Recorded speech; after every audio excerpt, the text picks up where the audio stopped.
يعني كان في قرارات لمجلس اداره نادي الزمالك ان الكابتن احمد سليمان المشرف العام على فريق الكره بنادي الزمالك سيكون رئيسا لبعثه الفريق في مباراه ابو سليم التي سوف تقام في الجزائر، والاستاذ هشام نصر سيكون رئيسا لبعثه الفريق في مباراه القمه في السعوديه، نهائي الكأس في السعوديه.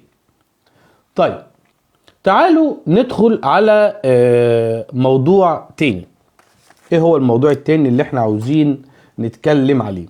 ادارة نادي الزمالك كتر خيرها، شوية نهاجمها ونقول لهم انتوا عملتوا صفقات بالكم وليس بالكيف، واكيد لما يعملوا موقف نقول برافو، نقول ان انتوا بتحلوا حاجات انتوا ما عملتوهاش، بتحلوا كوارث انتم ما عملتوهاش ولم تكونوا سببا فيها، انتم بتصلحوا ما افسده او اخطأ به الغير.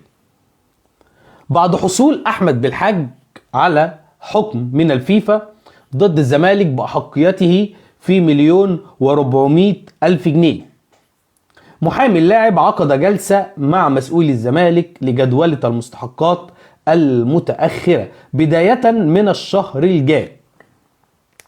احمد بالحج اخذ حكم على نادي الزمالك، الكلام ده ما حدش اتكلم فيه كتير، اخذ حكم على نادي الزمالك انه ليه مستحقات، باقي مستحقات 1,400,000 جنيه مصري.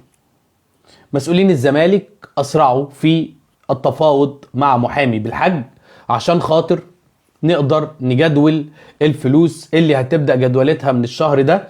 مجلس اداره الزمالك بيحل مع بالحج، مجلس اداره الزمالك بيحل مع باتشيكو، مجلس اداره الزمالك بيحل مع ابو طيب، مجلس اداره الزمالك بيحل مع ساسي، مجلس اداره الزمالك بيحل مشاكل لم يفتعلها. كتر خيرهم. واي وقت تشوفوا حد لسه ماسك الطبله وبيطبل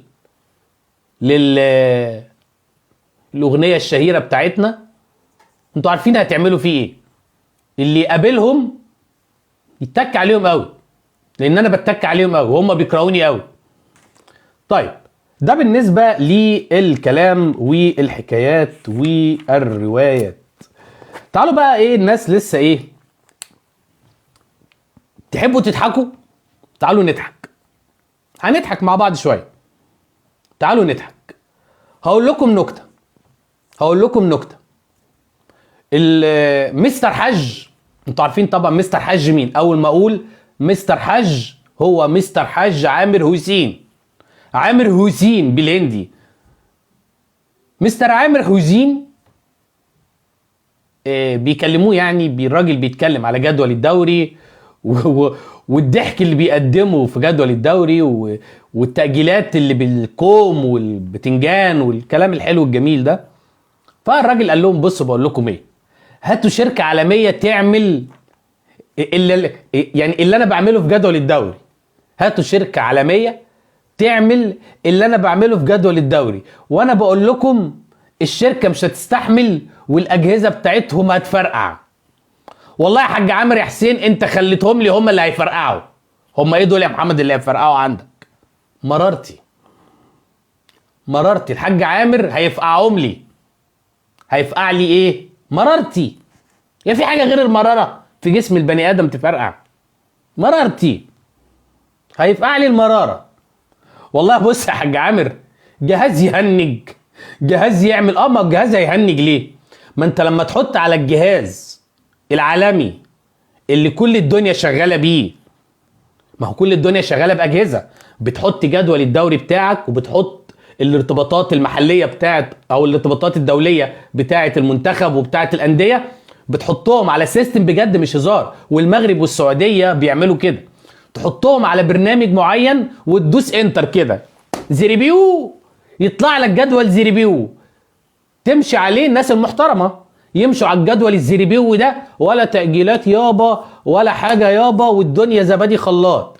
مجرد ان انت دوست انتر زيريبيو، اول ما تديها زيريبيو يديك جدول محترم ما فيهوش تأجيلات وما فيهوش ان النوس لازم يقعد يفخد عشان الفخايده يقعد يفخد له اسبوع، وانا ما بلعبش اصل قبلها ب3 ايام، اصل انا بلعب قبلها بيومين، اصل بابا قال لي اشرب اللبن قبل ما تنام، اصل بابا قال لي كل يعني اغسل سنانك وبعدين البس الشراب وخد تحت البطانيه. كل الكلام الهقص اللي بيحصل عندنا ده مش هيبقى موجود لو اشتغلت بسيستم. فطبعا السيستم يا حاج عامر يا اللي فقعتهم لي، هم ايه دول اللي المراره، يا حاج عامر يا اللي فقعتهم لي، لازم الجهاز يهنج من كتر الفساد اللي هيتم ادخاله فيه. هيهنج، هيحصل ايرور كده. فالراجل ده دمه خفيف وبيهزر، بس انت امشي ومالكش دعوه احنا نجيب جهاز، نجيب راوتر، نجيب DVD، انت بس امشي وابوس ايدك حل عننا. وبلاش انت والنبي يعني مفيش الا انت. هات شباب متعلم، هاتوا اجهزه حديثه، هو مفيش الا انت يا عامر. ما ترحمنا بقى ربنا يعمر بيتك يا حاج عامر. ده ايه ده؟ يعوذ بالله على الحاج عامر الجميل اللطيف اللي انا بحبه بصراحه.